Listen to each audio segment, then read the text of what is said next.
Alia cut కోసం ఈ శారీని అయితే చేసుకున్నానండి. లాస్ట్ వీడియోలో అత్తయ్యని ఒక నర్సరావుపేటలో డాక్టర్ గారికి చూయించినా గానీ ఎక్కువ అవుతుందని చెప్పారు కదండీ! అందుకని మేము మళ్ళీ వచ్చేసి బృందా హాస్పిటల్ అండి. గుంటూరులో ఫేమస్ డాక్టర్ ఉంటారు. న్యూమరాలజీ అంటే తలకి ఈ బీపీకి వాటికి సంబంధించిన డాక్టర్ గారు నర్సరావుపేట వస్తారు. సోమవారం చెక్ చేస్తారంటే అక్కడికైతే తీసుకెళ్ళాము. ఆ సార్ అయితే ఎంఆర్ఓ చూసి సింప్టమ్స్ అన్నీ చెప్తే ఎంఆర్ఓ స్కానింగ్‌కి అయితే సజెస్ట్ చేశారు. మేమైతే తీసుకొని వెళ్ళామండి. ఎంఆర్ఓ స్కానింగ్‌లో లైట్‌గా గడ్డ అయితే కనబడిందంట.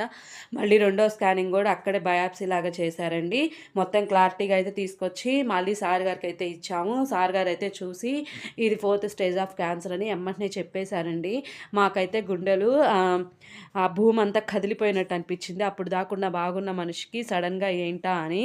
అయితే ఇదంతా మనకి పగటిపూట అంటే ఆ సిమ్టమ్స్ అనేది సరిగ్గా అది ఎర్లీ స్టేజ్‌లో మనకు అర్థం కాదంటండి. ఫైనల్ స్టేజ్‌లోనే బయటపడిద్దంట. నెక్స్ట్ వీడియోలో